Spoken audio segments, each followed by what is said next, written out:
ईश्वर्यस्य च केवलं तस्मै ज्येष्ठाय ब्रह्मणे नमः। तस्मै ज्येष्ठाय ब्रह्मणे नमः।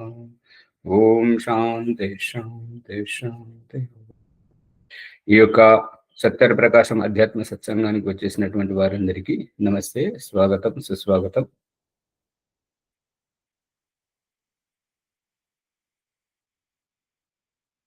సువర్చలమ్మ గారు,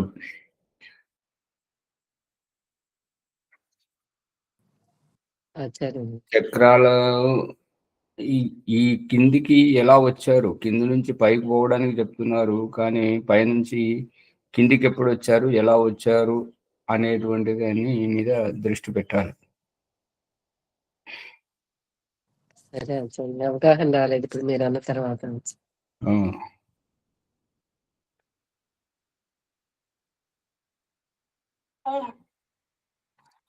ప్రాణాయామ మంత్రం కిందికి కూడా చదువుతూ చెప్పారు. అది ఏంటో అర్థం కాలేదు. ఇంకొకటి మీరు చక్రాల గురించి చెప్పారు. నాభి ఏ రూపంలో ఉంటుందో చక్రాలు కూడా అదే రూపంలో ఉంటదని చెప్పారు. వేదాలలో ఇట్లా రాసినట్టు ఉన్నది అని. అది కూడా కొంచెం నాకు అర్థం కాలేదు ఆచార్యజీ. మీకు వీలైతే ఇది కొంచెం విశదీకరించి చెప్తే బాగుంటది ఆచార్యజీ. ఓం నమస్తే ఆచార్యజీ. ఓం ఆచార్యజీ, మీరు ఇది మధ్యాహ్నం ఏదో క్లాస్ స్టార్ట్ చేస్తా అని చెప్పారు. ఆ టైం ఎప్పుడు చెప్తారా ఆచార్యజీ? కొంచెం మీరు ఎప్పుడు ఏ మంత్ లో స్టార్ట్ చేయాలనుకుంటున్నారో నాకు వీలైతే ఆ సమయానికి ఆ క్లాస్ అటెండ్ కావడానికి ప్రయత్నిస్తాను ఆచార్యజీ. మీరు చెప్తే నా టైం కొంచెం సెట్ చేయించుకుంటాను నేను ఆచార్యజీ. ఓం నమస్తే ఆచార్య. సత్యార్థ ప్రకాశం ఋషి దయానందుడు 3వ సముల్లాసంలో పఠన పాఠన విషయం చర్చిస్తున్నప్పుడు ఈ యొక్క హఠయోగానికి సంబంధించినటువంటిది ఘేరండ్ సంహిత గురించి మహేశ్వరమ్మ గారు అబుదాబి నుంచి చెప్తున్నారు. ఈ ఘేరండ్ సంహిత అనేటువంటిది హఠయోగానికి సంబంధించినటువంటి, హఠము అంటే ఏంటంటే అసహజము. పతంజలి యోగం ఇటువంటిది అంటే సహజమైనటువంటి స్థితిలో ఉండేటువంటిది. హఠయోగము అంటే బలవంతము, అసహజము.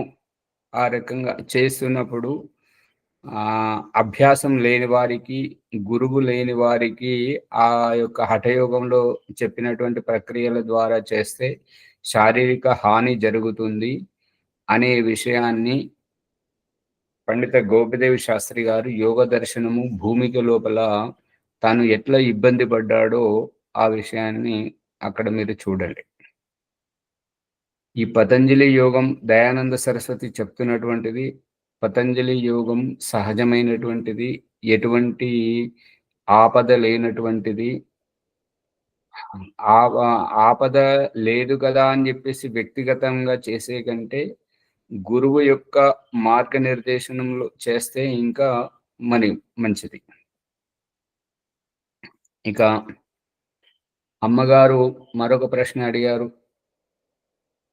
చక్రాలు నాభి ఆకృతిలో ఉన్నవని చెప్పేసి దాని గురించి మీరు చర్చించారు. వేదములు ప్రమాణము ఉన్నదని చెప్పేసి చెప్పారు. మరి నాభి అయితే మనకు కనిపిస్తుంది.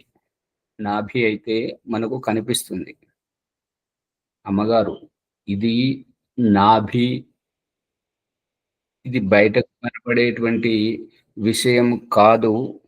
దీని యొక్క అంతర్రహస్యం ఏంటంటే శరీరంలో ఉండేటువంటి అన్ని అవయవాలతో సంబంధితమైనటువంటి సంపర్కము ఇక్కడ ఉన్నది. దీని ఉత్తేజనం, వేగం కాదు, ఉష్ణోగ్రతను ఎప్పటికప్పుడు చల్లార్చాలి. చల్లార్చడం గురించి ఇప్పుడు మనం కరెంటు సప్లై ఇంట్లోకి తీసుకుంటున్నప్పుడు ఒక అర్థింగ్ పవర్ మనం ఎట్లయితే పెట్టుకుంటామో దాంట్లో బొగ్గు, నీటి తడి శాతము లేకపోతే అది ఎట్లయితే పనిచేయదో ఈ రోగాలు, ఈ నొప్పులకు ఎక్కువ శాతం ఈ మోకాళ్ళ నొప్పులు గాని, కీళ్ళ నొప్పులు గాని, వీటన్నింటికి అస్వస్థతకు కారణం ఈ నాభి ప్రదేశం. అందుకని దీనిని ఎప్పటికప్పుడు శుద్ధి చేస్తూ ఉండాలి. మరియు దాదాపు 1 నిమిషం పాటు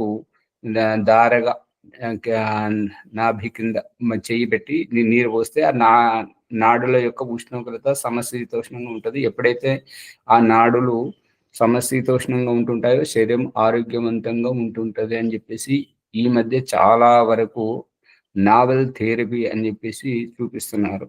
అది మీరు కూడా చూసి ఉండొచ్చు. ఇక ఈ చక్రాల విషయానికి వస్తే, ఈ నాభి అనేటువంటిది మనకు ఏ రకంగా అయితే కనిపిస్తుందో ఆ ఆకృతి రూపకంగా మిగతా ఈ చక్రాలు అన్నీ ఉన్నవి అని చెప్పేసి వేదములలో చెప్పినటువంటి రహస్యం. మరి ఈ నాభిని అయితే మనం బయటకు చూస్తున్నాం కదా, ఈ నాభిని చూస్తున్నప్పుడు ఇక్కడ మరి శరీరం లోపల అటువంటివి ఏవి లేవు అని చెప్పేసి దయానంద సరస్వతి శవాన్ని చీల్చి చూసి శవంతో పాటు అటువంటి భ్రాంతి సందేశం ఇచ్చేటువంటి ఆ గ్రంథాన్ని కూడా చించి దాంట్లో నదిలో పడేసినటువంటి వైన్. అటువంటి అప్పుడు మరి ఈ నాభి లాంటి ప్రదేశం ఉన్నది చక్రాలకు అని చెప్పేసి వేదంలో చెప్తున్నప్పుడు, మరి వేదం కూడా మరి దయానంద సరస్వతి చూసిన దానికి వేదంలో చెప్పిన దానికి మరి ఈ విపరీత దృష్టికోణం ఉన్నది కదా. మరి వేదాలు కూడా మరి ఆ రకంగా దూరం చేసేయవలసినవేనా దయానంద సరస్వతి ప్రత్యక్షం చూసిన దాన్ని బట్టి? అది కాదు. ఇక్కడ జరుగుతున్నటువంటిది ఏంటంటే, సాధన చేస్తున్నప్పుడు ఈ యొక్క ఊర్జా శక్తి అనేటువంటిది అంచెలంచెలుగా పైకి ఎదుగుతున్నప్పుడు ఒక్కొక్క ఇప్పుడు మా బస్సు, రైలు, విమానం బయలుదేరి గమ్యానికి చేరేలోపు మధ్యలో వస్తున్నటువంటి ఆ యొక్క ఊర్లు, ఆ యొక్క బస్ స్టాప్లు, ఆ బస్ స్టాప్ దగ్గర బస్సు ఎట్లయితే ఆగుకుంటూ ముందుకు పోతుంటుందో, దిగాల్సినటువంటి వాళ్ళని దింపి ఎక్కించుకోవాల్సిన వాళ్ళని ఎక్కించుకొని ముందుకు ఎట్లయితే రైలు, బస్సు, విమానము, పడవ ఇవి ఎట్లయితే ముందుకు పోతుంటాయో, అదే విధంగా ఈ ఊర్జా శక్తి అనేటువంటిది మూలాధారం నుంచి ఈ పైకి ప్రోస్టేట్ గ్రంథి నుంచి వీర్యకోశం నుంచి ఈ యొక్క సహస్రారం వరకు పయనిస్తూ పోతుంటది. ఒక్కొక్క చోట ఇది స్వాధిష్టానం దగ్గరికి రాగానే అక్కడ కామశక్తి, కామవాసన, ఈ యొక్క కాముకత అనేటువంటిది విసర్జింపజేసి ఊర్ధ్వరేతస్సులు అవ్వడం, ఉన్నతి వైపుకు ఈ యొక్క ఉపస్థేంద్రియాన్ని నిగ్రహించుకోవడం. ఆ తర్వాత మణిపూరం దగ్గరికి వచ్చేసరికి మణిపూరం లోపల ఈ యొక్క శరీరానికి సంబంధించినటువంటి ఈ యొక్క ఆకర్షణను వదిలేసి, జన్మను వదిలేసి, ఈ జన్మ యొక్క ఉద్దేశం ఏంటి, మనం ఎందు గురించి జన్మించాము అనేటువంటి ఈ మనుష్య జన్మ అత్యంత శ్రేష్టమైనటువంటిది. ఇక మనుష్య జన్మ అత్యంత నికృష్టమైనటువంటిది ఎప్పుడు అని అంటే, ఏది తెలుసుకోకుండా భోగపాదంలో ఉండడం. ఇది అంతా మనం కళ్ళకు కనిపించిందంతా ఏదైనా అనుభవించాలి, ఏదైనా తినాలి, తిని తాగడం. ఇప్పుడు జీవితం ఉన్నప్పుడే చేయకపోతే ఇంకెప్పుడు చేస్తాం? ఇదంతా వ్రతము, దీక్ష, ఇదంతా అబద్ధమని ఏదైతే సమాజంలో భ్రాంతులు ఉన్నాయో ఆ భ్రాంతులను వదిలిపెట్టి ఈ మనుష్యుని జన్మ శ్రేష్టమైనటువంటి జన్మ ఏ ఉద్దేశం గురించి? పశువుల జన్మలను పడుకోబెట్టి నడిపిస్తున్నాడు, క్రిమి కీటకాలను పడుకోబెట్టి నడిపిస్తున్నాడు, ఈ యొక్క కప్ప లాంటిది మరి పక్షులను కొంచెము లేబట్టి నడిపిస్తున్నాడు, మరియు మనుషులను నిలబెట్టి నడిపిస్తున్నాడు, కూర్చుండబెట్టి ధ్యానం చేయిస్తున్నాడు. ఇది దీని యొక్క శ్రేష్టతను పుట్టినటువంటి మనుషులను గర్భంలో పెరిగేటువంటి పిండమును కానివ్వండి, మరియు పుట్టిన తర్వాత శిశువును కానీ పడుకోబెట్టే పెంచుతున్నాడు. ఆ తర్వాత లేబడుతున్నాడు, నిలబెడుతున్నాడు, పైకి ఎదిగింపజేస్తున్నాడు, పైకే ఎదిగింపజేస్తున్నాడు. ఆ విధంగా ఊర్జ పైకి ఎదుగుతుంటది. కాబట్టి ఇక్కడ ఇంకొకటి, ఇంకా తర్వాత మణిపురం తర్వాత అనాహత. అనాహత దగ్గర ద్వేషము, అసహిష్ణుత, నేను నాదేననేటువంటి ప్రత్యేకత, ఇటువంటివి వదిలేసి సహృదయత, ఇంకొకరిని ప్రేమించడం, ఇంకొకరిని దగ్గరికి తీయడం, ఒక చెట్టును కానివ్వండి, ఒక పశువును కానివ్వండి, ఇంకొక అనాథలను కానివ్వండి, ఆశ్రమాన్ని, గురుకులాన్ని, విద్యాలయాన్ని, చికిత్సాలయాన్ని, బావిని తవ్వేయడం, ఈ ప్రేమ భావం ఇతరులకు ఉపయోగపడేటువంటిది, ఇతరులను హక్కున చేర్చుకునేటువంటిది, ఇతరులను ఆకర్షించేటువంటిది, ఇతరులను వారి జీవితంలో ఎదగడానికి అవకాశం ఇచ్చేటువంటి ప్రేమతత్వం అనాహత. ప్రేమ ఎక్కడైతే ఉంటుందో అక్కడ గొడవలు ఉండవు. అందుకని దీన్ని అనాహత. ఆ తర్వాత విశుద్ధి. విశుద్ధి అనేటువంటిది స్వచ్ఛత. అనాహత అంటే అర్థం, అనాహత అంటే ఆహతం అంటే గాయపడడం, అనాహతం అంటే గాయపడకుండా ఉండడం. అందుకే దాని ఆ స్థానమును కూడా రెండు పక్కటెముకల మధ్యలో బర్చీలాగా కిందికి వేలాడుతూ ఉంది. దాన్ని హృదయాన్ని రక్షించడానికి, దాన్ని గుర్తించడానికి మెడలో వేసుకునేటువంటి ఈ ఒక మంగళసూత్రం కానివ్వండి, ఇంకా ఏవైనా గొలుసులు, నెక్లెస్లు ఏవైనా కూడా ముఖ్యమైన భాగం వేలాడేటువంటిది ఆ యొక్క హృదయ గ్రంథిని సూచించడానికి. అందు గురించి ఇక తర్వాత విశుద్ధి. విశుద్ధి అంటే స్వచ్ఛత, కలుషితము కానటువంటి స్వచ్ఛత, తాజాదనము, మరియు దానితోటి అస్వచ్ఛత ఎట్లెట్లా కలుషితం అవుతుంటుందో అట్లట్లా దూషితం అవుతుంటాము. కాబట్టి ఈ పతంజలి మహర్షి చెప్తున్నటువంటిది ఏంటంటే, ఈ స్వచ్ఛత వైపు తీసుకొస్తున్నటువంటిది ఏంటంటే, ఏదైతే స్థూలాకార అన్నపానీయం సేవించినప్పుడు దాంట్లో శరీరంలో ఉండేటువంటి అన్ని రకాల వికారాలు ఉత్పన్నమవుతుంటాయి. ఆ అన్నముతోటే మనస్సు తయారవుతుంటది. కాబట్టి ఆ మనస్సుతోటే మనం విచలితం అవుతుంటాం. మన సాధన అనేటువంటిది సవ్యంగా సాగదు. కాబట్టి దానికి ఈ యొక్క ఆధ్యాత్మిక పదార్పణంతోటే ఉపవాసం, ఒక్క పొద్దు ఉపవాసం, నిరాహారంగా సాధన చేపిస్తూ ముందుకు వెళ్ళిన తర్వాత పతంజలి మహర్షి చెప్తున్నటువంటిది ఏంటంటే, అపభక్షు వాయుభక్ష. ఒక్కొక్క సమాధి తక్కువలో తక్కువ 3 గంటల నుండి 3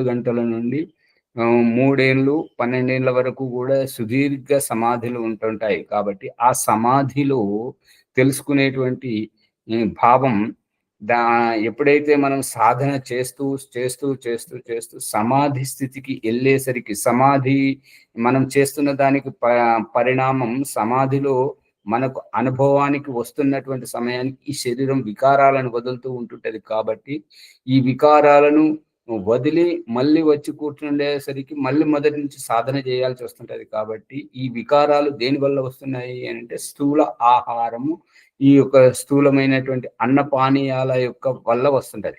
మలమూత్రం తయారవుతుంది. ఆ మలమూత్రం తయారు కాకూడదు అని అంటే, ఈ సమాధిలోకి వెళ్ళడానికి ఒక దివ్యమైనటువంటి పాయసం ఉన్నది. అది ప్రసంగం వచ్చినప్పుడు మళ్ళీ వేరే సందర్భంలో చెప్పుకుంటాం, లేదంటే పుస్తకంలో లిపిబద్ధంగా వస్తుంది, చూడండి. దాని యొక్క ఉద్దేశం ఏంటంటే, ఈ యొక్క పాయసం తినడం. ఎందుకంటే ఇది ఈ రకంగా చెప్పడం ద్వారా ఒక వ్యక్తి గుంటూరు జిల్లా మాచల్లో నుంచి అతను అన్నాడు, ఆచార్య గారు అదేదో మాకు చెప్పండి, మేము చేసుకొని తింటున్నాం, ఆకలి వేయదు కదా, మంచి హాయిగా ఉండొచ్చు అని చెప్పేసి. అంటే శారీరకంగా శ్రమ చేస్తూ పని ఇది సంపాదన లేకుండా ఊరికే తిరగడానికి గంటలు గడగాల్సిన పని లేదు, వంట చేయాల్సిన పని లేదు, డబ్బు సంపాదించాల్సిన పని లేదు. కేవలం ఆ పాయసం తింటే 6 నెలల వరకు, సంవత్సరం వరకు ఆకలి వేయకుండా ఉంటుంటది అనేటువంటి ఆ సోమరితనానికి వాళ్ళు దాటి తీస్తున్నారు, అటువైపు దుర్వినియోగం పరుస్తున్నారు. కాబట్టి అందు గురించి ఇక్కడ చెప్పడం లేదు. ఈ యొక్క అన్నపానీయం స్థూల ఆకృతిని కాకుండా అపు భక్షో వాయుభక్ష. అపు అంటే నీరు, గాలిలో ఉండేటువంటి తేమ శాతం, గాలిని పీల్చుకొని, గాలి స్థూలము, గాలిలో ఉండే తేమ శాతం సూక్ష్మం. ఈ రకం అపుభక్షో వాయుభక్ష. అన్న పానీయాలను వదిలేసి ఈ యొక్క పళ్ళ రసాలు కానీ, ఇంకా పాలైతే స్థూలంగా ఉంటుంటాయి. అన్ని గాలిలో ఉండేటువంటి తేమ శాతాన్ని పీల్చుకొని హిమాలయం వంటి ఆ యొక్క గుఫలలో కూర్చుండి సుదీర్ఘ సమాధులు చేస్తూ ఉంటుంటారు. కాబట్టి ఆ విశుద్ధి అనేటువంటిది ఆ యొక్క కంఠం దగ్గర. ఆ తర్వాత ఆజ్ఞ అనేటువంటిది ఈ యొక్క ఈ టెలిఫోన్ ఎక్స్చేంజ్ వంటిది, కరెంటు సబ్స్టేషన్ వంటిది. ఈ శరీరం యొక్క అన్ని అవయవాలకు తో సంబంధం కలిగినటువంటి నాడులన్నీ ఈ యొక్క బ్రికుటి, ముక్కు పైన 2 కనుల మధ్యలో నొసటి కింద ఈ యొక్క బ్రికుటి స్థానంలో ఉంటుంటది. కాబట్టి అక్కడి నుంచి ఆజ్ఞాపిస్తుంటది. ఆజ్ఞా చక్రం అనబడుతుంటది. దీన్ని ఈ యొక్క బ్రికుటిలో ఉండేటువంటిది అయితే మనకు ప్రత్యక్షంగా కళ్ళకు కూడా కనబడుతుంది. ఏమిటి అంటే పీయూష గ్రంథి అని వేదంలో చెప్పబడింది. దీన్ని ఇంగ్లీష్లో పిట్యూటరీ గ్లాండ్ అంటుంటారు. దాని తర్వాత సహస్రారం శరీరంలో ఉండేటువంటి ఈ కుడి, ఎడమ, వెనుక ఉన్నటువంటి చిన్న మెదడు, ఈ 3 మెదడుల మధ్యలో ఉండేటువంటి దాన్ని ఇంగ్లీష్లో హైపర్ థల్మాస్ అని చెప్పి చెప్పడం జరుగుతుంది. అది ఈశ్వరుని యొక్క నివాస స్థానం. మన శరీరంలో ఈశ్వరుని యొక్క నివాస స్థానం. ఇక్కడికి ఇవన్నీ మనకు ఇప్పుడు బస్సు పోతూ తర్వాత బస్ స్టాప్ లో ఆగేసి మళ్ళీ అక్కడికి వెళ్ళి మళ్ళీ ముందుకు పోతున్నట్టుగా, మళ్ళీ అక్కడ ఇంకొక స్టాప్ వస్తే ఆ బస్ స్టేజ్ వస్తే ఆ స్టేజ్లో ఆగి మళ్ళీ ఇంకా ముందుకు పోతున్నట్టుగా ఈ రకంగా వెళ్ళడం అనేటువంటిది ఈ యొక్క నాభి ఆకృతిలో ఉన్నటువంటి ఈ చక్రాల గురించి ఋగ్వేదంలో చెప్పబడింది, అథర్వవేదంలో చెప్పబడింది. కాబట్టి ఇది మనకు కంటికి కనపడేటువంటివి కావు. ఈ నాభి ఆకృతిలో ఉండేటువంటిది ఈ మణిపూరం కూడా ఏదైతే మనం మణిపూరం చక్రం అనేది అంటున్నామో, ఈ బయట కనబడే ఈ నాభి కాదు. ఇది ఆ నరాలలో ఉండేటువంటి ఉష్ణోగ్రత చల్లార్చడం గురించి ఎప్పటికప్పుడు దాన్ని ఏమంటారు, ఇంగ్లీష్లో అయితే డిస్పోజ్ అంటుంటారు, మరి తెలుగులో శబ్దం దొరకట్లేదు. శీతోష్ణంగా ఉంచడానికి, దానివల్ల అందులో మురికి ఉష్ణోగ్రత నియంత్రణ చేయడం, దాని గురించి అర్థింగ్ పవర్ గురించి దాని గురించి పెట్టడం జరిగింది.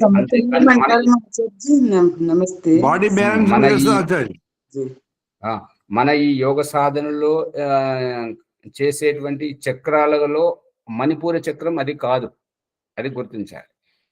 అందు గురించి అదే మణిపూర చక్రమే అయితే దయానంద సరస్వతి మరి శరీరంను చీల్చాల్సిన పని ఉంది. చీల్చక ముందుకు బయటకు కనబడుతుంది కదా, మరి దాన్ని అట్లా పుస్తకాన్ని దించేయాల్సిన అవసరం ఏమున్నది? అందుకని ఇది ఈ నాభి అనేటువంటిది శరీరం నియంత్రణ గురించి సమశీతోష్ణంగా ఉంచడానికి భగవంతుడు పెట్టినటువంటిది, అది బహిర్ముఖమైనటువంటిది. అందు గురించి ఇక్కడ మణిపూరం అనేటువంటిది కూడా అదే స్టేజ్. ఇప్పుడు ఏదైతే అనాహత, విశుద్ధి, ఈ ఆజ్ఞ, ఈ యొక్క సహస్రారం ఉన్నదో అదే విధంగా ఈ మణిపూరం కూడా ఉంది. అట్లా మాది కంటికి కనబడదు, అది సాధనామయంగా మాత్రమే తెలుస్తుంది.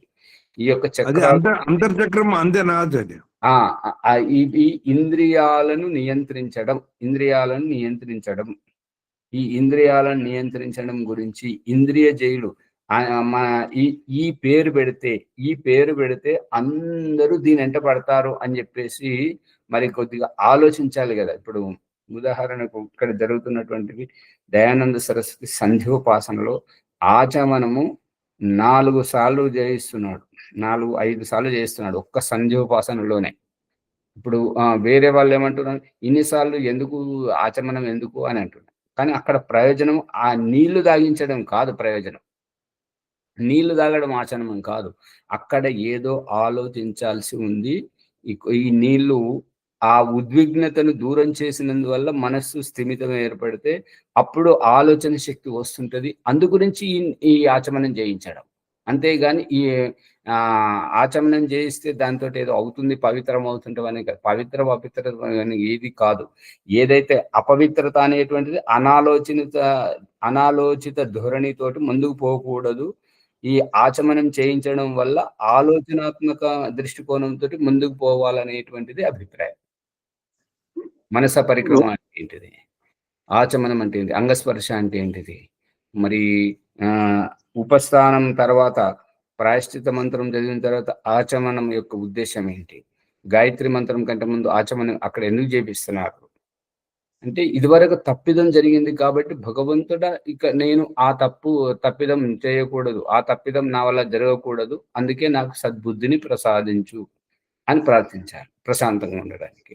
మళ్ళీ చివరికి ఎందుకు సంధ్యోపాసన చివరికి ఏంటంటే మనం భోజనం చేసేటప్పుడు చేతులు కడుక్కుంటాం, భోజనం అయ్యాక చేతులు కడుక్కుంటాం. ఏ రకంగానూ ఈ సంధ్యోపాసన అయిన తర్వాత కూడా ఆతృతగా లేవకూడదు, ఆగమాగమై ఉండకూడదు. ప్రసన్న వదనంగా ఉండాలి, తృప్తిగా ఉండాలి.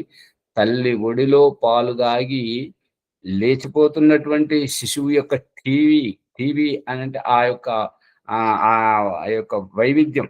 అతన్ని కూర్చున్నామంటే ఉండమంటే ఉండడు, వెళ్తాడు. అతన్ని వెళ్ళనివ్వడంలోనే తల్లికి ఆనందం.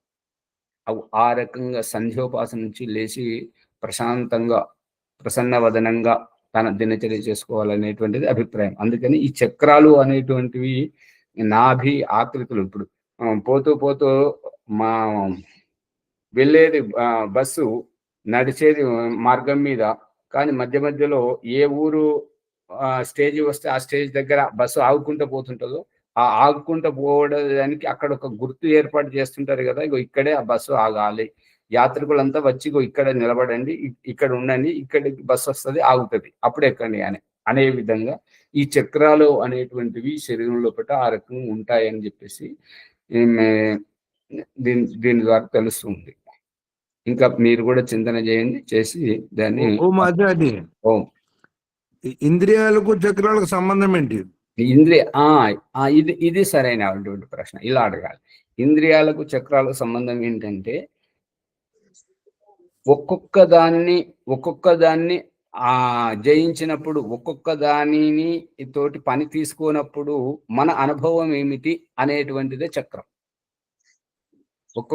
ఇప్పుడు మొట్టమొదట బుద్ధి తోటి ఆలోచించకుండా ఉండడం, ఆ తర్వాత కళ్ళతో చూడకుండా ఉండడం, ఇంకొకటి ఈ శ్వాస ప్రశ్వాసాలతోటి శ్వాసను నియంత్రించి శ్వాస తీసుకోకుండా ఉండడం, ఏమి మాట్లాడకుండా ఉండడం, చేతులతో ఏమి చెయ్యకుండా కదలకుండా ఉండడం, కాళ్ళతోటి నడవకుండా కదలకుండా ఉండడం. ఈ రకంగా మనము నిశ్శబ్దంగా కూర్చోండి, సావధానంగా కూర్చోండి, ధ్యాన ముద్రలో కూర్చోండి అనేటువంటి నిర్దేశనమే.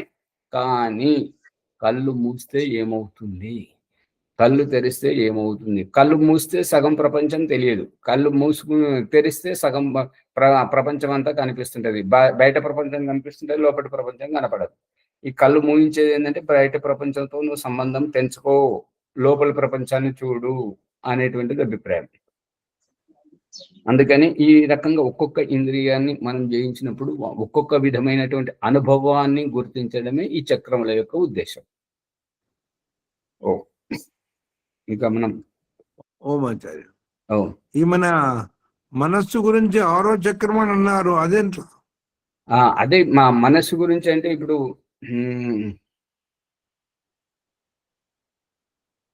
ఈ అంతర్రాష్ట్రీయ ఆర్యమ సమ్మేళనం ఏమో కానీ మరి విఠలరావు గారు దాంట్లో చెప్తున్నారు, ఇప్పుడు మేము కార్యక్రమం చేయట్లేదని ఒకసారి చెప్తున్నారంటే, మళ్ళీ ఇంకోసారి దేశ విదేశాల నుండి వచ్చే వారికి అందరికీ స్వాగతం, దేశంలో సమ్మేళనం బాగా జరగాలని అంటున్నారంట.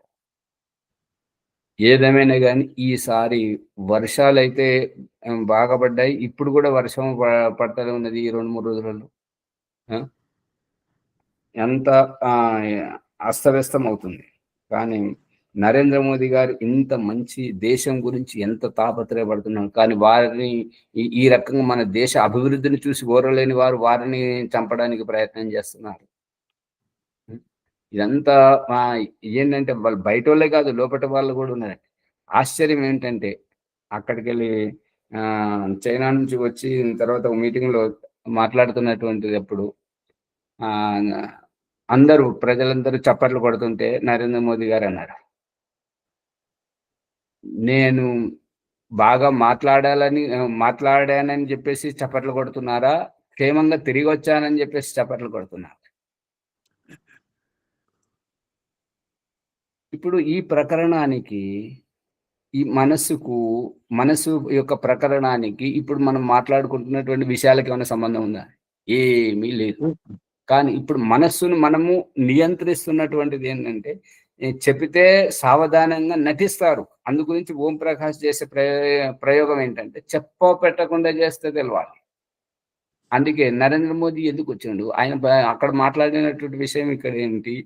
మరి ఈ అంతరాష్ట్రీయ ఆర్య సమాహ సమ్మేళనం గురించి ఈ హడావిడి ఇదంతా ఏంటి అని అంటే, మనస్సును మనము తీసుకెళ్తే నడవాలి తప్ప మనస్సు మనల్ని నడిపించకూడదు. ఇదే ఇక్కడ ఈ యొక్క మనసు 6వ ఇంద్రియం. ఇప్పుడు ఈ రహస్యం ఎలాగంటే, కళ్ళు, ముక్కు, చెవులు, కాళ్ళు, చేతులు అయితే కనిపిస్తున్నాయి కానీ మనసు కనపడట్లేదు. ఆ కనపడని దానిని మనము నడిపిస్తే అది నడవాలి, కానీ అది నడిపిస్తే మనము నడవకూడదు అనేటువంటిది అభిప్రాయం. ఇక బండ గుర్తు అంటే చెదిరిపోయినటువంటి పట్టుకోవలసినటువంటిది ఏంటంటే, ఎవరికైతే మనస్సు ప్రభావితం చేస్తుందో వారు చంచలంగా ఉంటారు, అస్థిరంగా ఉంటారు, అనియంత్రణలో ఉంటారు. ఎవరైతే స్వయం నియంత్రణలో ఉంటారో వారికి మనస్సు వారి వెంట పడుతుంటది కాబట్టి వారు శాంత చిత్తంగా ఉంటారు, ప్రసన్నవదనంగా ఉంటారు, మరియు గంభీరంగా మాట్లాడతారు. అర్థమవుతుందా? ఓం ఆచార్య, ఆత్మలక్షణాలు అండి ఆచార్యజీ. వీటన్నింటి వెనక ఆత్మనే కదా, ఆత్మనే ఆచార్యజీ. ఆత్మని విడిచిపెట్టండి, అది పక్కకు పడేయండి. ఆత్మ గురించి మనకు ఇంద్రియాల విషయంలో చర్చ చేసినప్పుడు ఇంద్రియాలనే పట్టుకోవాలి. ఇవి అయిపోయిన తర్వాత ఆత్మ వచ్చే తర్వాత మనం అనుకోకుండా దాని వెనక నుండి వచ్చేది ఆత్మనే. దాంట్లో ఏమాత్రం సందేహం లేదు. ముందు ఒకటి చెప్తే ఇంకొకటి పట్టుకుంటే ఇదైతే పట్టుకునే లేదు, అది కూడా పట్టుకోవద్దు. అది ఏది కాదు, కాలక్షేపం అవుతుంటది. అందుకని ఏ విషయం చెప్తున్నారో దాని మీదనే ధ్యాస పెట్టాలి. అర్థమవుతుందా? ఓం ఆచార్య, చెప్పండి. మనస్సు ఆగడం లేదు అని అంటున్నారు. అది దాని గురించి ఏమిటి రహస్యం? మరి మనస్సు ఆగడం లేదు అని అంటే, ఒకటేమో ఆయుర్వేదం ప్రకారం పొట్టశుద్ధి లేకపోవడం వల్ల, గ్యాస్, ఎవరికైతే పొట్టలో గ్యాస్ ఉంటుంటుందో అటువంటి వారికి. ఇక మిగతాది వారికి ఒక ఉద్దేశం లేదు అని అభిప్రాయం. ఉద్దేశం ఉన్నటువంటి వారు, ఇప్పుడు ఎవరైనా చూడండి, ఈ పని చేసే వాళ్ళని చూడండి, పూర్తిగా అందులో మునిగిపోయి పని చేస్తున్నటువంటి వారికి మనసు ఏదైనా విషయాలను తీసుకొచ్చి చూపిస్తుందా? ఏ విషయాలను తీసుకురాదు. ఎవరైతే అయిష్టకంగా ఏదో కాలక్షేపంగా మనోరంజనంగా చేస్తున్నటువంటి వారికి గోళ్ళు గిల్లుకుంటారు, లేదంటే ఇటు అటు చూస్తుంటారు, ఏదో అట్లా కాలక్షేపం చేస్తుంటారు. అందుకే అక్కడ వాళ్ళకు ఒక ఉద్దేశం అనేటువంటి నిర్దిష్టమైనటువంటి ఉద్దేశం లేనందువల్ల వాళ్ళకి అలా జరుగుతుంది. అదే గంభీరంగా ఆ విషయంలో మునిగిపోయి వాళ్ళు చేస్తున్నప్పుడు వారికి అటువంటిది మనస్సు అనేటువంటిది వారిని ఇబ్బంది పెట్టదు. ప్రభాకర్ గారు చాలాసేపటి నుంచి ఆగారు, చెప్పండి. ఏం లేదా సార్, మరే మైక్ ఆన్లో పెడితేనే సరే. ఇంకా మరి ముందుకు పోదామా? ముందుకు వెళ్ళాలి. ఇక మహేశ్వరమ్మ గారు మరొక ప్రశ్న ఏమడిగారు అంటే, ఇంకేదో మీరు తరగతి మళ్ళీ ప్రారంభిద్దాం అనుకుంటున్నారు కొత్తగా అని అడిగారు. దాని గురించి ఇప్పుడు ఇక్కడ చతుర్వేద పారాయణ యజ్ఞం ఒకటి ఉన్నది. మరి దాంతో ఇక్కడ సహకరించే వారు ఎవరు లేరు. దాయిని అమ్మగారు ఢిల్లీ వెళ్తున్నారు, ముని గారు కూడా వెళ్తున్నారు. ఒంటరి వాడిని అయిపోయాను. అన్ని యజ్ఞం చేసుకోవాలి. మరి అక్కడ గోసేవకుడు సహకరిస్తలేడు, ఆ ఆవులను అటు చూసుకోవాలి. ఆశ్రమానికి వచ్చేవాళ్ళు. ఇదంతా అందుకని ఈ చతుర్వేద పారాయణం తర్వాతనే నవంబరు 21 తర్వాతనే ప్రారంభమవుతుంది. అప్పుడు అందరికీ సూచించడం జరుగుతుంది.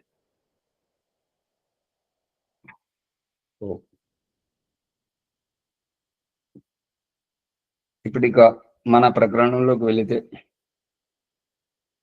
సత్యార్థ ప్రకాశం తృతీయ సముల్లాసం 62వ పుటలో చూడండి.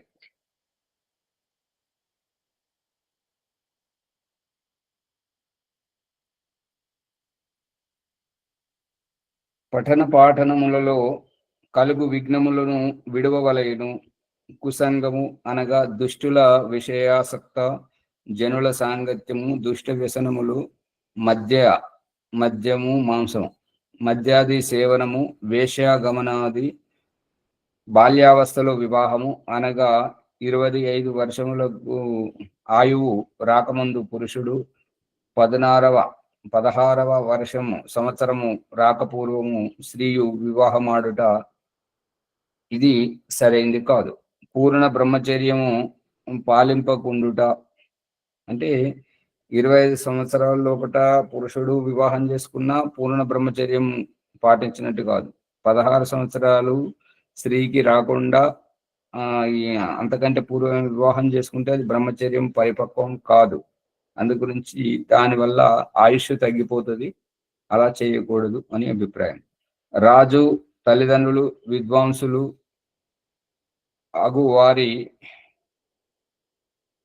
ఈ రాజు పట్ల, తల్లిదండ్రుల పట్ల, విద్వాంసుల పట్ల వేదాది శాస్త్రముల ప్రచారమునందును ప్రేమ లేకుండుట ఇదంతా అపరిపక్వ స్థితి, అవికసిత బుద్ధి వలన జరుగుతుంది. కాబట్టి ఈ యొక్క పూర్ణ బ్రహ్మచర్యాన్ని పాటించాలి. రాజు తల్లిదండ్రులు విద్వాంసుల పట్ల ప్రేమ, భక్తి, వేద శాస్త్రముల ప్రచారమునందును. ఇక్కడ ఉన్నారు కదా రామనారాయణ గారు, వారు ఏదైనా చేసిన ఉపకారం చెప్తే ఇది కాదండి, మా వ్యక్తిగత పొగడతలు కాదండి, మీరు వేద ప్రచారం చేయండి అంటుంటారు. అటువంటి తపన ఉండాలి ప్రతి ఒక్కరిలో. ఇది ఈశ్వరుని దీని వెనుక ఉన్న రహస్యం ఏంటంటే ఈశ్వరుని అభిప్రాయమే అందరినీ ప్రభావితం చేయాలి. మనమంతా ఈశ్వరుని ఆజ్ఞలోనే ఉండాలి. అందుకని వేద ప్రచారం జరగాలి. ఇది దాని అనుకున్న రహస్యం. అతి భోజనం, ఎక్కువగా తినడం, అతి జాగరణం, ఎక్కువగా మేల్కొనడం, పఠన పాఠనములందు పరీక్షలనిచ్చుటలోను గ్రహించుటలోను ఆలస్యము గాని కపటము గాని చేయుట, ఈ పఠన పాఠములందు నిర్లక్ష్యము చేయడం మరియు పరీక్షల నుంచి పరీక్షలకే ప్రాముఖ్యతనివ్వడం, విద్యకు, యోగ్యతకు మరియు మానవ జీవిత ఉద్దేశం జీవనముక్తికి, ఈశ్వర ప్రాప్తికి విలువనివ్వకపోవడం అనేటువంటిది సరైనటువంటిది కాదు. గ్రహించుటలోను మరి సత్యమును గ్రహించడం, అసత్యమును వదిలిపెట్టుటలోను ఎప్పటికీ తత్పరులై ఉండాలి. ఆలస్యం అంటే చేద్దాంలే, ఇంత పొద్దున ఏంది, ఇక సమయం లేదున్నది కదా, నేను తర్వాత చేసుకున్నాంలే, నేను తర్వాత చేస్తలే అని ఈ రకంగా వాయిదాలు వేసేటువంటి దాన్ని ఆలస్యం అంటారు. కపటము అంటే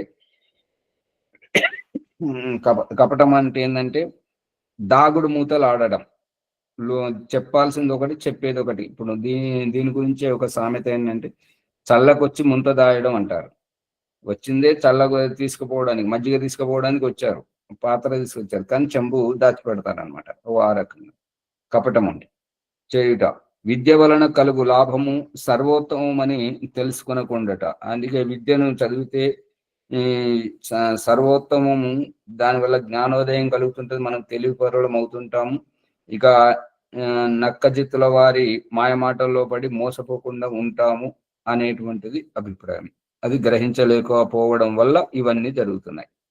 బ్రహ్మచర్యం వలన బలము, వృద్ధి, పరాక్రమము, ఆరోగ్యము, రాజ్యధనము వృద్ధి పొందునని అంగీకరింపకుండుట.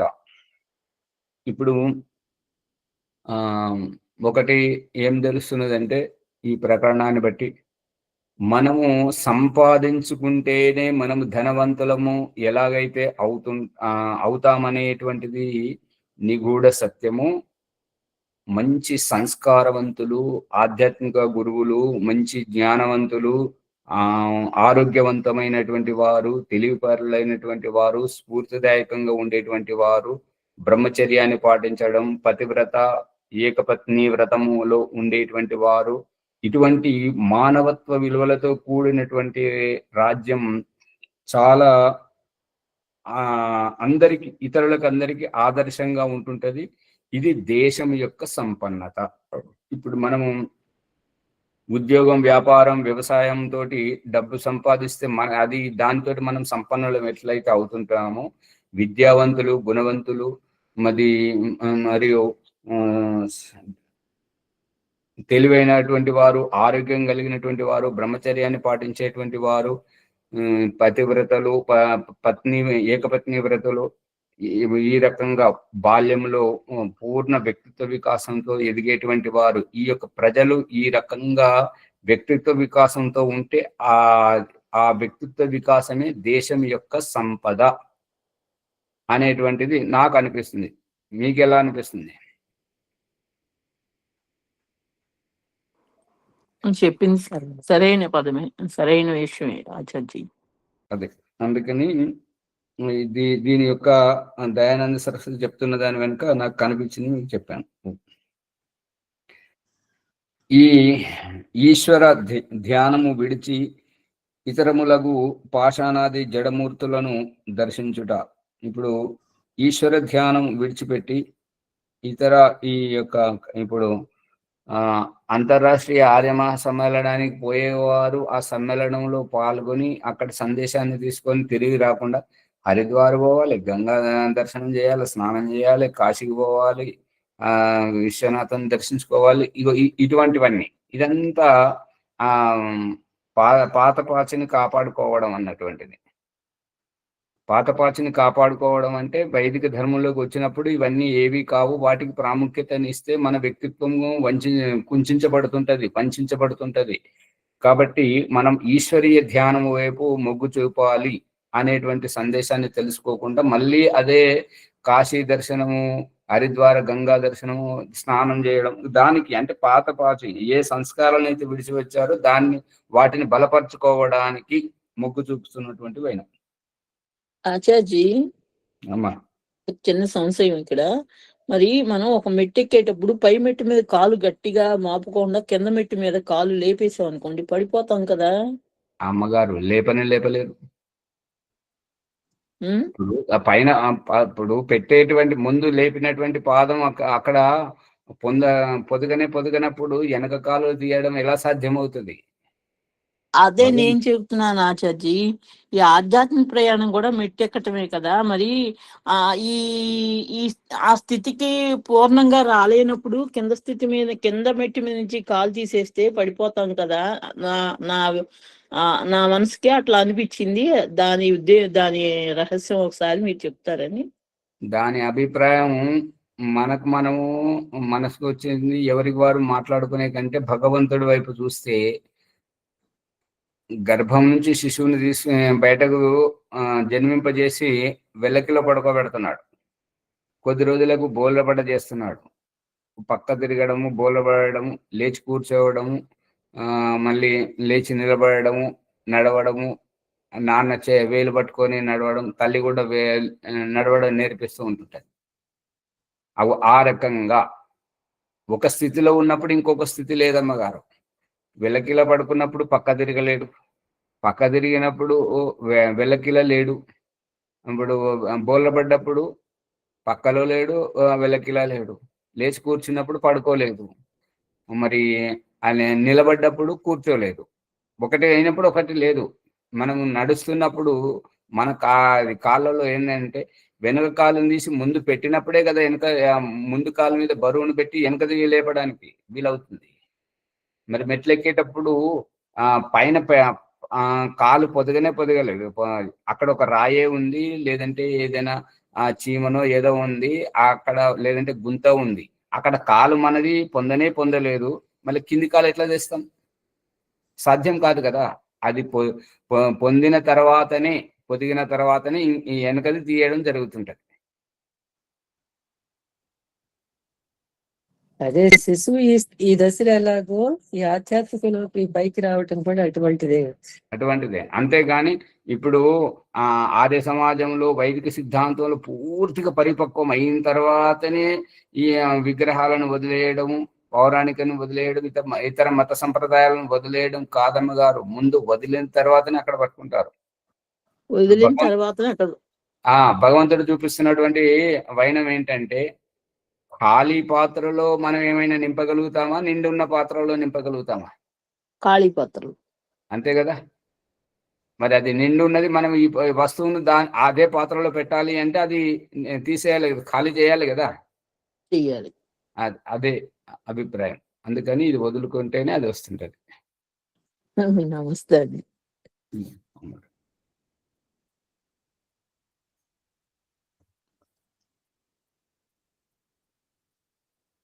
ఈశ్వర ధ్యానము విడిచి ఇతరములకు పాషాణాది జడమూర్తులను దర్శించుట, పూజించుటలో వ్యర్థంగా కాలము గడుపుట. ఇక్కడ వ్యర్థంగా కాలం గడపడము అంటే రామనారాయణ గారు, వ్యర్థంగా కాలం గడపడం అంటే ఇప్పుడు ఎవరికైనా మాది ఓంప్రకాష్కు చిన్నగా ఉన్నప్పుడు ఇంట్లో చూసినటువంటిది ఏంటంటే, ఆ ఫోటోల కాడ కొబ్బరికాయ కొట్టి దాన్ని చిన్న ముక్కలు చేసి ఇదిగో పలారము అనగానే పిల్లలము పరిగెత్తుకుంటూ వెళ్ళేవారు. ఎవరైతే పిలుస్తున్న వారి దగ్గరికి వారు ఆ కొబ్బరి ముక్క పెట్టుకుంటే ఇది దేవుడి ప్రసాదం అనుకుంటే ఇచ్చేవారు, తినేటువంటిది. ఇప్పుడు దేవుడికి ఏదైతే ఎవరి కోసమైతే తీసుకెళ్ళామో వారికి ఇవ్వకుండా మనం పంచుకొని తింటున్నాం కదా. ఇక్కడ మన బుద్ధిని వినియోగించుకోవాలి. ఇప్పుడు ఎవరికైతే ఏదైతే అంటున్నామో, ఇప్పుడు చుట్టాలు వస్తున్నారు, వారి కోసం చేస్తున్నటువంటి వంటలు అన్నప్పుడు, వంటలు వారి కోసం చేయిస్తున్నప్పుడు ముందు వారికి పెట్టిన తర్వాత కదా మనం ఇంటి వాళ్ళని తినాలి. అంతేనా? లేదంటే కంచంలో ఎన్ని రకాలు చేస్తామో అన్ని రకాలు వడ్డించుకొని వాళ్ళని అందరికి కూర్చుండబెట్టి వాళ్ళందరి ముందు పప్పు ఎంత బాగుందంటే పాయసం ఎంత బాగుందని మన ఇంట్లో తిండిని మనమే తిందాము, వాళ్ళకి పెట్టొద్దా? లేదు, వాళ్ళకి పెట్టినాకే మనం అతిథి సత్కారం మొదలు చేయాలి. మరి ఇప్పుడు దేవుడి కోసం చేసినటువంటి నైవేద్యం కానివ్వండి, ఆ యొక్క అది కొబ్బరికాయని కానివ్వండి, కొబ్బరి నీళ్ళే కానివ్వండి, కొబ్బరి నీళ్ళు తీర్థమని తాగడం మనమే తాగుతున్నాం, కొబ్బరిని మనమే ప్రసాదం అని తీసుకుంటున్నాం. మరి దేవుడికి ఏమి ఇచ్చినట్టు? అంటే ఆశ పెట్టి వారికి ఇవ్వకపోతే మన పూజ ఎలా సఫలమవుతుంది?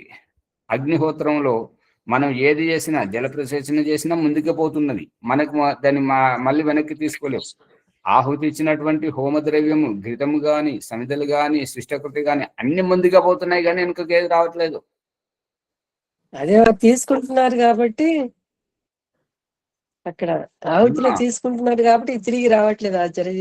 తీసుకోవట్లేదు కాబట్టి అక్కడే ఉంటుంది, దాన్ని మళ్ళీ మనమే తీసుకు తింటున్నాం. ఇప్పుడు ఎక్కడైనా పుణ్యక్షేత్రాలలో అన్నదానం చేస్తానని చెప్పేసి ప్రకటించండి, మీరు అక్కడ పెట్టుకొని కూర్చోండి. వాళ్ళు వస్తున్నప్పుడు బిరబిరమని పరిగెత్తుకొస్తున్నారు. ఆ వచ్చే వాళ్ళలో మనమే ఉన్నాం. ఇచ్చేవారు మన దగ్గరికి రాగానే అయిపోయిందని ఆ పాత్రలు మూసేసుకొని తీసుకొని పోయిందంట, మనకి ఇవ్వలేదు. ఏమనిపిస్తుంది?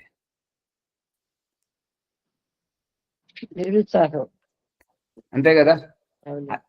అదే మనమే ఇచ్చేవారి ఎదుటి వారికి ఎవరైనా వచ్చినప్పుడు వాళ్ళకి ఇవ్వకపోతే వాళ్ళు తిట్టుకుంటూ పోతుంటారు. ఏమైంది, అయిపోయింది, కొంత పెడితే ఏమైతుంటది అని అంటుంటారు. అదే మనమైనా కూడా అంటుంటాం కదా, నా దగ్గరికి వచ్చేసరికి నీ శ్రద్ధ అయిపోయిందా, కొంచెమైనా పెట్టవచ్చు కదా. వాళ్ళకి అంత పెట్టకపోయినా సరే కొంచెమైనా పెట్టవచ్చు కదా. అట్లా ఈ రకంగా ఏదైతే పూజ చేస్తున్నామో అక్కడ దేవుడి పట్ల ఈర్ష, ద్వేషం ఉన్నట్టుగా వాళ్ళ అది అర్థం. పూజ పేరు మీద అక్కడ ఆశ పెట్టి మోసపుచ్చడం మళ్ళీ ఇంకా చాలా జరుగుతున్నాయి. అవన్నీ ఎదురెదురు కూర్చుంటే బాగుంటుంటది. ఆన్లైన్ లో చెప్తే మళ్ళీ బాధపడుతుంటారు, మా మూర్తి పూజను ఖండించారని చెప్పేసి అంటుంటారు. ఖండించడం కాదు, యథార్థం తెలుసుకోవడం. చెప్పండి అమ్మగారు. అగ్నిహోత్రంలో దేవుడు ఇచ్చినాయని తినేస్తున్నాడని చాలా మంది అగ్నిహోత్రం చేస్తలేనట్టున్నారు ఆచార్య. తినేస్తున్నాడని కాదు, తినిపిస్తే తింటున్నాడా, తనకు తాను తింటున్నాడా? ఇస్తే తినేస్తున్నాడు, అట్లనే ఉంటలేవు కదా. మరి అంటే ఉద్దేశం ఏంటంటే పెట్టిన మళ్ళీ తీసుకొని వీళ్ళు తినొచ్చు కదా, అలాంటి అవకాశం అగ్నిహోత్రంలో లేదు. అంటే మీ అభిప్రాయం దేవుడు శిశువును పుట్టించి తల్లి పాలు తాగిస్తుంటే శిశువు తాగకూడదనా? శిశువు తాగకూడదనా? తాగాలి. మరి తాగాలి అని అంటే మరి అది ముందుగా పోతుంది కదా, వెనుకకు రాదు కదా. కానీ ఇక్కడ అగ్నిహోత్రంలో ఏదిస్తే అది తినేస్తున్నాడు అని వీళ్ళకి భయమయ్యి అగ్నిహోత్రం చేయడం లేదని నా ఉద్దేశం. అది భయమయ్యాను. ఇప్పుడు వండుకున్నటువంటి భోజనం మనం కూడా మనం తింటుంటే ముందుగా పోతుంది కానీ వెనుకకు వస్తలేదు కదా. అది కాదండి, అది ఊరినే చెప్పుకునే విషయమే కానీ అవగాహన లేకపోవటం. అంతే, అవగాహన లేకపోవడం ఇది పై మాటే, కానీ అది మనకి ఆ జ్ఞానము కలగకపోవటం, అవగాహన లేకపోవటం, ఆ స్థితికి రాలేకపోవటం, ఇట్లా చెప్పుకోవడం అన్నట్టు. అదే అంతవరకే. అవగాహన కలిగితే మళ్ళీ ఆ రకంగా ఆలోచించాడు, దేని ఉద్దేశం తెలిసినప్పుడు.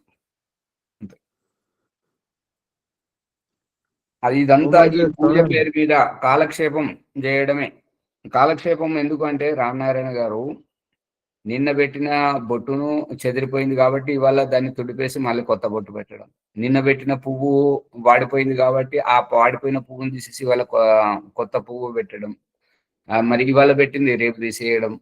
ఆ నైవేద్యము అది కొంచెమైతే చీమలు తినిపోయాయి, పాచిపట్టింది, దుమ్ము పడిపోయింది కాబట్టి ఆ పాత నైవేద్యం తీసేసి మళ్ళీ కొత్త నైవేద్యం పెట్టడం. అంటే అది ఇట్లా నిన్న పెట్టింది ఇవాళ తీసేయడం, ఇవాళ పెట్టింది రేపు తీసేయడమే తప్ప మనం ఎవరి కోసం అయితే పెడుతున్నాం వారు స్వీకరిస్తున్నారా లేదా అది గ్రహించాలి. అందుకని ఇది కాలక్షేపం మినహా దాంట్లో ఏమీ లేదు. ఇక మళ్ళీ నాకు అది ఇస్తే నీకు ఇది ఇస్తా, అది సంతలోకి వెళ్ళి సరుకులు కొనుక్కున్నట్టుగా మరి ఈ వస్తువు కావాలంటే దానికి ఇంత మూల్యం చెల్లించమని సంతలో ఎట్లయితే అంటుంటారో దేవుడి దగ్గర కూడా అతనికి నమ్మకం విశ్వాసం లేనటువంటి వాళ్ళు ఏమంటారంటే, ఓ దేవుడా నేను ముందు నీకు ఇచ్చానంటే మరి నువ్వు మాట తప్పిపోతుంటావు కాబట్టి నువ్వే ముందు నాకు చెల్లించు. నాకు పిల్లలు ఏమంటారు, నాకు మంచి మార్కులతో ఫస్ట్ ర్యాంకులో పాస్ కావాలి అని పిల్లలు అంటుంటారు. ఇక ముసలి వాళ్ళు ఏమంటారు, నాకు మంచి ఆరోగ్యంగా ఉండాలి, నాకు ఏ రోగం రాకూడదు, నేను బాగుంటే నీకు కొబ్బరికాయ కొడతా, నాకు అది ఇస్తే నీకు ఇది ఇస్తా, నీకు ఇది ఇస్తే అది ఇస్తా అని ఇట్లా అడుక్కుంటారు. అందుకని ఇది కాలక్షేపం అని చెప్పేసి దయానంద సరస్వతి చెప్తున్నాడు. తల్లిదండ్రులు, అతిథి, ఆచార్యుడు, విద్వాంసులు అను వారిని సత్యమైన మూర్తులుగా నుంచి సేవా సత్సంగములు చేయకుండుట అను ఇవి అన్నీ పఠన పాఠనమునకు విఘ్నములు కలిగించును. తల్లిదండ్రులు, అతిథులు, ఆచార్యుడు, విద్వాంసులు అయినటువంటి వారిని సత్యమైన మూర్తులుగా, వీరే అసలైనటువంటి దేవతలుగా, మూర్తులు అంటే వీరే దేవతలుగా ఎంచి సేవ, వారికి తగినటువంటి సేవ చేయాలి. వారి దగ్గర కూర్చుని సత్సంగం చేసి తెలియని విషయాలను తెలుసుకోవడం, ఈ రకంగా చేసినప్పుడే ఇది మన జీవితాన్ని ముందుకు నడిపిస్తూ ఉంటుంటది, మన వ్యక్తిత్వ వికాసం జరుగుతుంటది, జ్ఞానోదయం కలుగుతుంటది. ఒకవేళ ఇవి చేయకున్నట్టయితే ఇవన్నీ పఠన పాఠనమునకు విఘ్నములు కలిగిస్తుంటాయి. మనం చదువుకోవాలనుకున్నప్పుడే అమ్మకు ఆకలి వేస్తుంటది, నాన్నకు దాహం వేస్తుంటుంటది, ఇంకా ఇంటికి ఎవరో వస్తుంటారు, ఇవి లేవాల్సి వస్తుంటది అన్నట్టు. అన్ని ఈ విఘ్నాలు వస్తుంటాయి. ఆ విఘ్నాల నుంచి మనము క్షేమంగా ఉండాలి అని అంటే ముందు వాటి పట్ల ఆ నిత్య కర్మలు పూర్తి చేసుకోవాలి. తల్లిదండ్రులను, అతిథులకు, వారికి సేవ, యథాయోగ్యమైనటువంటి సేవ చేసిన తర్వాత మనం మన పని చేసుకోవచ్చు అనేటువంటిది అభిప్రాయం. సమయం అవుతుంది కాబట్టి దీనిని ఇక్కడిని ఆచరిస్తుంటాం. నమస్తే, ముందుకు తీసుకెళ్ళండి. నమస్తే ఆచార్య. శ్రీభే నమః. జ్ఞానగంగా ఆధ్యాత్మిక విద్య ఆచార్య ఉమ్రగంజ్ గారు లోతుగా అర్థం చేపిస్తున్నారు. విశేషంగా ఈరోజు మనము శ్రీచక్ర భేదం గురించి చాలా విషయాలు తెలిపారు. ఋషి దయానంద చెప్పినట్టుగా శ్రీచక్రాలు ఏం లేవని, మరి వేదం ఉన్నాయని చెప్తున్నది, వాటి గురించి ఏ విధమైన విషయము, తర్వాత ఈ మూర్తులను పూజించడం ద్వారా వచ్చే లాభము, కలిగేటువంటి నష్టము, అజ్ఞానంలో ఉన్నటువంటి వారు ఏమి తెలుసుకోకుండా అన్ని పనులు చేస్తూ ఉంటారు. మరి జ్ఞానం పెంచుకుంటేనే మనము మన దిశానిర్దేశం మారిపోతుంది అనే ఉద్దేశం లోపల ఈ పఠన పాఠన విషయంలో స్పష్టంగా మనం తెలుసుకున్నాము. ఆ విధంగా ఈ ఎపిసోడ్ని లైక్ చేయండి, షేర్ చేయండి, సబ్స్క్రైబ్ చేయండి, పక్కన ఉన్న గంట సింబల్ని గట్టిగా నొక్కండి. 1 2 7 ప్రార్థన. ఆచార్య వైదిక సంధ్యోపాసన ఎవరు ఉన్నారు ఈరోజు? భీమరావు గారు ఉన్నారు. మార్జన మంత్రాలు సోమవారం నాది ఉన్నది కానీ భీమరావు గారు మరి వారు అందుబాటులో ఉన్నారని భీమరావు గారు చేపిస్తారా? చేపిస్తామండి. ఓం ఉన్నానండి. ఓకే, ధన్యవాదాలు. వైదిక సంధ్యోపాసన భీమరావు గారు బ్రాహ్మణపల్లి వారు చేయించాలని ప్రార్థన. ఓం.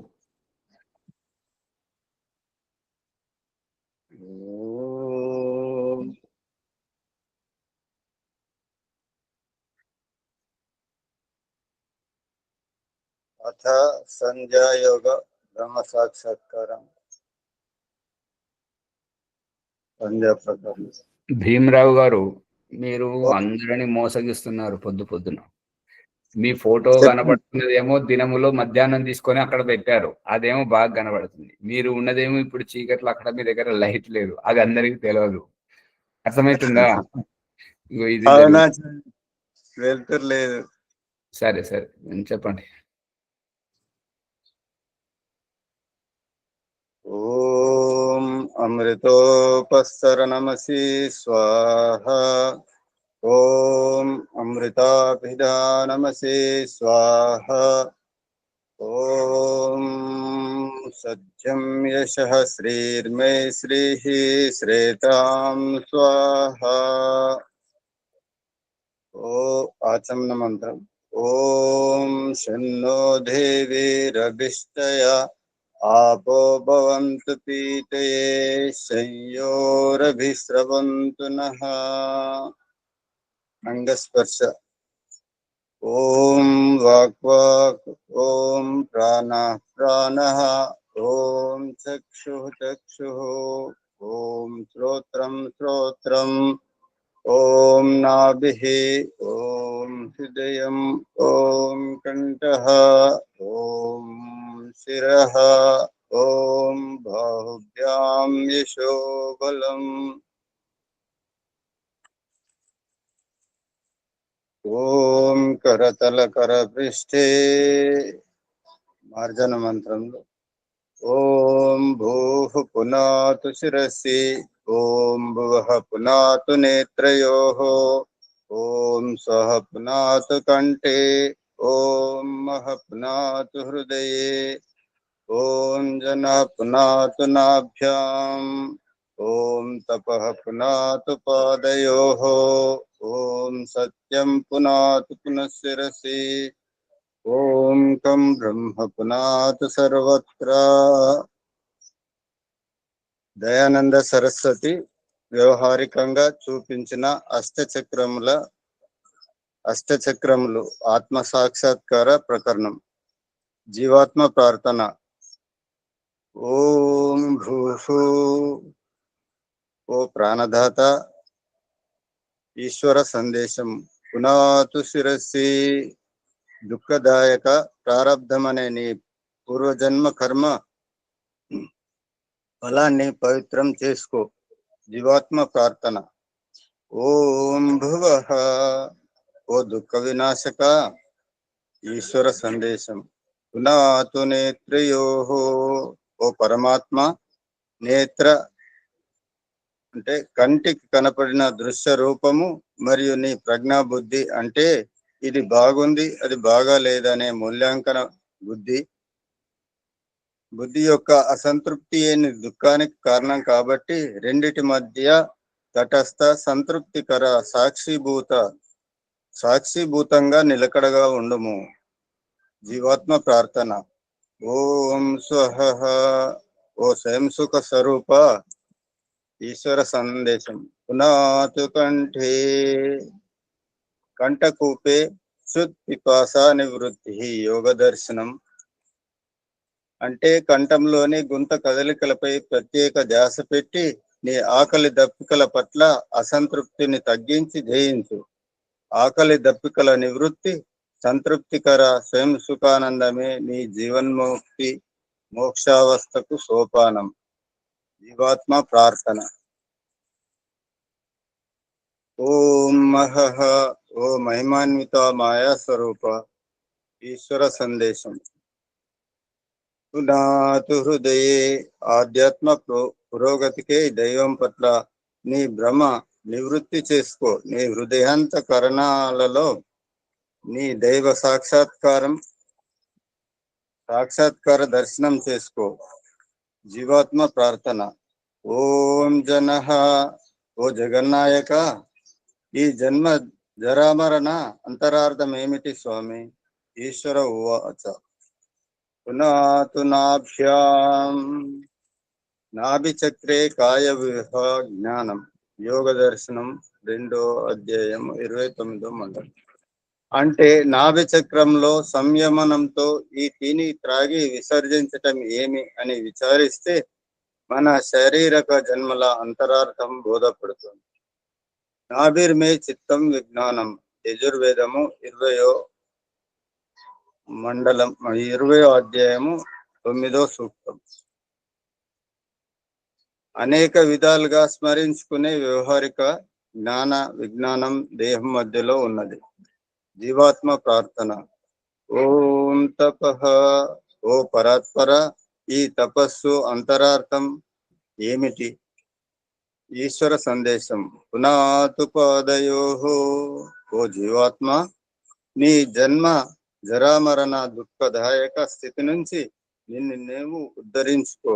ఎట్లంటే ఇమం మే గంగే యమునే సరస్వతి. ఋగ్వేదము 10వ అధ్యాయము 75వ మండలము 5వ సూక్తం. అంటే దేహం లోపలి ఇడ పింగళ అనే 2 నాడుల శ్వాస ప్రశ్వాసలతో జీవాత్మను క్రింది నుంచి పైకి లేచిన అవగాహనను, ఆ కనపడని నిప్పు ఇక్కడున్నదని, కనపడని పొగను భౌతిక వ్యవహారికంగా ముక్కుకు వాసన చూపిస్తున్న దృష్టాంతం. తోలు పిస్తోల్తో మాయాగుండును పేల్చి ముక్కుకు వాసన ద్వారా పీయూషగంతిలోని దేహి ఆత్మకు తెలియచేయడం గమనార్హం. సందేహ నివృత్తి. సందేహం.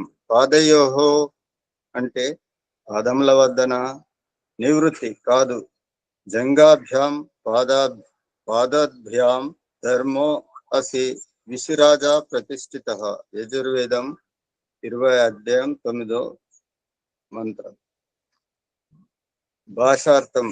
పాద తొంటెముకల మధ్యలో నేను అనే దేహిని జీవాత్మను ఉన్నాను. పరమాత్మ సాక్షాత్కారం. జీవాత్మ ప్రార్థన. ఓం సత్యం ఓ అవినాశి అయిన సత్య స్వరూప ఈశ్వర ఉవాచ. పునాతు శిరసి ఓ జీవాత్మ, పవిత్ర భవనతో మరోసారి మళ్ళీ శిరస్సు యందు అనుభూతి చేసుకొని ఎరుగు, ధన్యము అవుతావు. సత్యస్యాహిపితం ముఖం. యజుర్వేదము 40వ అధ్యాయము 17వ మంత్రం. అంటే సత్యం యొక్క స్వరూపం కప్పబడి ఉంది. యో అసో ఆదిత్యే పురుష సో అసౌ అహం. యజుర్వేదము 40వ అధ్యాయము 17వ మంత్రం. అంటే ఆ సూర్యునిలో తెల్లగా కనిపిస్తున్న ప్రకాశ స్వరూపుడను నేను. పురీషం వసానః సుకృతస్య లోకే తత్ర గచ్చ యత్ర పూర్వే పరేతాః. యజుర్వేదము 13వ అధ్యాయం 31వ మంత్రం. ఓ జీవాత్మ, నువ్వు ఇక్కడ ఉండవలసిన వాడవు కాదు. ఎక్కడికైతే ఇక్కడి పూర్వజులు తరించిపోయారో అటు పుణ్యలోకాలకు వెళ్ళు. మళ్ళీ పవిత్రాత్మగా శీర్షస్థాయి నీ బౌద్ధిక ఆత్మికోత్కర్షం అధిగమించు అని ఇలా 2 చేతులతో తనకంటే పైకి ఒక పసిబిడ్డను పైకి చూపిన విధంగా గ్రహించాలి. ఓ జ్ఞానస్వరూప, ప్రకాశం కనిపిస్తుంది కానీ నువ్వు కనిపించట్లేదు. ఎక్కడున్నావు స్వామి? సూర్యుని ప్రకాశిస్తున్నది ప్రకాశమును నేను. నశక్యతే వర్ణయితుం గిరా తదా స్వయం తదంతకరణేన గృహ్యతే. జీవాత్మ ప్రార్థన. ఓం ఖం బ్రహ్మ, ఓ సర్వవ్యాపక ఈశ్వర సందేశం. పునాత్ సర్వత్రా, ఈ సంకుచిత శారీరక పింజరం నుంచి అధిగమించి ఆకాశం వల్లే అంతటా వ్యాపించి ఉన్న ఈశ్వరానుభూతిని పొందటం. అష్టచక్రంల ప్రమాణం. అష్టచక్ర నవద్వార దేవానాం పూరయోధ్య, తస్యాం హిరణ్యే కోశే స్వర్గో జ్యోతిషావృతః. 8 చక్రాలు, 9 రంధ్రాలు, ఇంద్రియాల అయోధ్య అంటే యుద్ధం చేయతగని పురము. అందులో స్వర్గమనే స్వర్ణమయ ఆవాసం జ్యోతితో ఆవరించి ఉంది. 7 అంతస్తుల అంతర్యాత్ర. ఓం భూహు, సహస్రార చక్రం, ప్రాణధారణ, జీవం పోసుకోవటం. ఓం భువః, ఆజ్ఞాచక్రం, త్యాగభావంతో దుఃఖ విముక్తి పొందటం. ఓం స్వహ, విశుద్ధ చక్రం, అనాసక్త ఆత్మసుఖ స్వరూపావస్థ. ఓం మహః, అనాహత చక్రం, పరధ్యాన తన్మయత్వ పరమాత్మ భావం. ఓం జనః, మణిపూర చక్రం, అమృతస్య నాభిః, అథర్వణ వేదం 6వ అధ్యాయం 44వ మండలం 3వ మంత్రం. ప్రసవంలో శిశువు తెచ్చుకున్న పేగుబంధం వల్లే ఆ పరమాత్మలో ఈ ఆధ్యాత్మిక సాధక జీవాత్మక గల అవినాభావ సంబంధమని ఈ జానీ ప్రాదుర్భావ జన నాభి యొక్క అభిప్రాయం. ఓం తపః, స్వాధిష్టాన చక్రం, దేహం క్రింది వైపు నుండి కనబడని ఆత్మను పైకి పొగను వ్యవహారికంగా చూపడం అంటే తోలు పిస్తోల్తో మాయాగుండను పేల్చి ముక్కుకు వాసన దేహి ఆత్మకు తెలియజేయడం గమనార్హం. ఈ దృష్టాంతాన్ని గృహస్థ జీవితంలో 2 చేతులతో చంటి పిల్లల్ని ఎత్తుకోజేసి చూపటం గమనార్హం. ఓం సత్యం, మూలాధార చక్రం, సత్యం జ్ఞానం అనంతం బ్రహ్మ. తైత్తరీయ ఉపనిషత్తు 2వ అధ్యాయం 1వ మండలం 1వ మంత్రం. జ్ఞానం సత్యం బ్రహ్మ అనంతం. శరీరరహిత ముక్త జీవాత్మ బ్రహ్మ పరమాత్మలో ఉంటుంది. ఆ ముక్తాత్మకు ప్రాపంచిక సుఖ దుఃఖంల స్పర్శ సంపర్క అభావంలో ఆనందమగ్నమై ఉండును. యదా పంచావితి, ఈ విధంగా యదా పంచావతిష్టంతే జ్ఞానాని మనసా సహ బుద్ధిచ్చన విచేష్టతే తమాహు పరమాంగతిం. కఠోపనిషత్తు 2వ అధ్యాయము 6వ మండలం 10వ మంత్రం. శుద్ధ మనస్సుతో పాటు పంచేంద్రియాలు ప్రాణం జీవితంతో ఉంటాయి. మరియు బుద్ధి అంటే ప్రారబ్ధం పరిష్కరింపబడిన ఆత్మ నిర్మలము స్థిర చిత్తంతో ఉంటుంది. దీనినే పరిమితి అనగా మోక్షం అందురు. ఇది సంధ్యోపాసన ప్రథమోచ్ఛ్వాస, అత సంధ్యోపాసన ద్వితీయోచ్ఛ్వాస. అగమర్శన మంత్రం ఇంకొకటి ఉందండి. నిన్న ప్రారంభించిన సంధ్యోపాసన సఫలమైన వారు ఉపర్యుక్త పురుషార్థంలో తరించిపోయారు. కాబట్టి ఈ అగమర్శన పాప నివృత్తి తాపత్రయం వారిది కాదు. ఇందులో అసఫలమై ఇక మీదట సఫలం అవ్వాలనే వారి తహతలాట మరియు ఎప్పుడో వెళ్ళిన వారి ఏ బ్రహ్మలోకే పరాంతకాలే పరామృతాత్ పరిముచ్చంతి సర్వే. ముండకోపనిషత్తు 3వ అధ్యాయము 2వ మండలం 6వ మంత్రం. బ్రహ్మానందాన్ని ఉపభోగించి మహాకల్పం తరువాత పునః ముక్తి సుఖాన్ని ఏవగించి పునరాగమనం. అగమర్శన మంత్రం ప్రకరణం. ఓం మృతం చ సత్యం చ అభిదాత్ తపసోధ్యజాయత, తతో రాత్రి అజాయత, తతః సముద్రో అర్ణవః, समुद्रादर्णवाददे संवत्सरो अजायत अहोरात्राणि विदधद्विश्वस्य मिषतो वसि सूर्या चन्द्रमसौ धाता यथा पूर्वमकल्पयत् दिवं च पृथिवीं चान्तरिक्षमतो स्वः। पुनराचमन मंत्र। ओम शन्नो देवीरभिष्टया आपो भवन्तु पीते संयोरभिस्रवन्तु नः। मनसा परिक्रम। ओम प्राचीदिगग्निरधिपतिरस्तो रक्षितादित्य ईशवः तेभ्यो नमोऽधिपतिभ्यो नमो रक्षितृभ्यो नमैषुभ्यो नमयेभ्यो अस्तु योऽस्मान् द्वेष्टियं वयं दिस्वसंवोदन्ते दद्मः।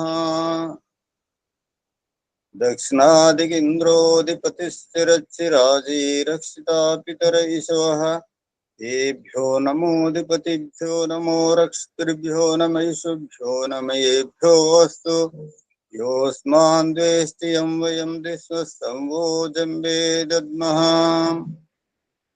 प्रतीचेदिक्वरुणोऽधिपतिः पृदाको रक्षिता पितर रक्षितान्नमिषवः तेभ्यो नमोऽधिपतिभ्यो नमो रक्षितृभ्यो नमैषुभ्यो नमयेभ्यो अस्तु योऽस्मान् द्वेष्टियं वयं दिस्वसंवोदन्ते दद्मः।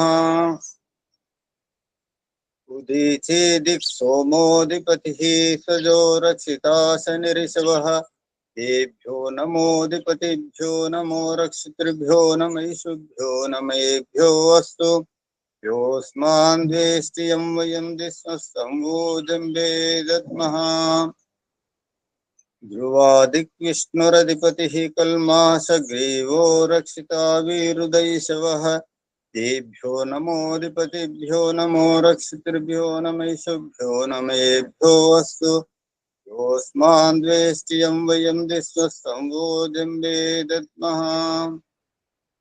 ऊर्ध्वादिग्बृहस्पतिरधिपतिः रक्षिता वर्षमिषवः तेभ्यो नमोऽधिपतिभ्यो नमो रक्षितृभ्यो नमैषुभ्यो नमयेभ्यो अस्तु योऽस्मान् द्वेष्टियं वयं दिस्वसंवोदन्ते दद्मः। उपस्थान प्रकरणम्। ओम जातवेदसे सुनवामसो ममरातीयतो निदहाति वेदः सनः पर्षदति दुर्गानि विश्वा नावेव सिन्धुदुर्पत्याग्निः। ओम चित्रं देवानामुदगादनीकं चक्षुर्मित्रस्य वरुणस्याग्नेः आप्राध्यावा पृथिवी अंतरिक्षं सूर्य आत्मा जगतस्तस्तु सच्च उदुत्यं जातवेदसं वहन्ति केतवः द्विषे विश्वाय सूर्यम् उद्वयं तमसस्परिस्त्वः पश्यन्त उत्तरं देवं देवत्रा सूर्यमगन्मज्योतिरुत्तमम्।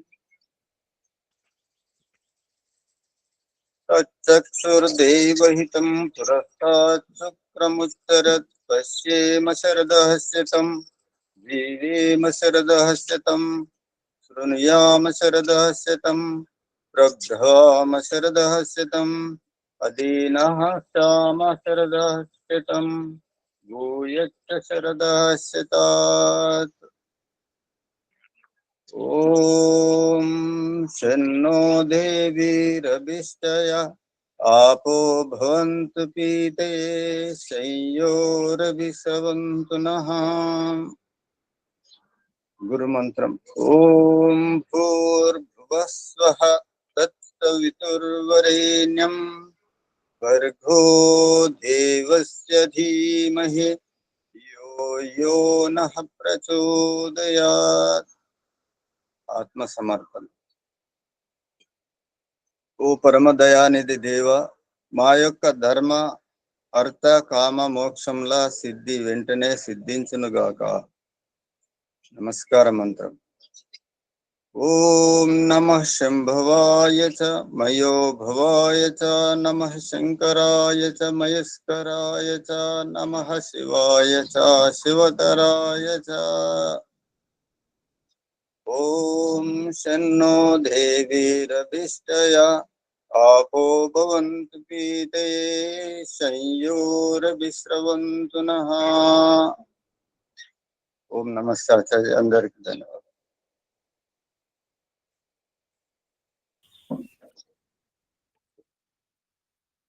శాంతి పాఠం చెప్పండి.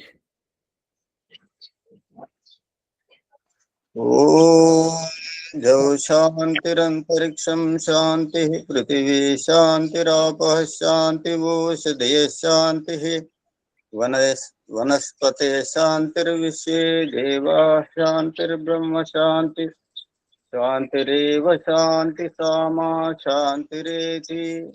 ఓం శాంతి శాంతి శాంతి. ఓం నమః నమో నమః.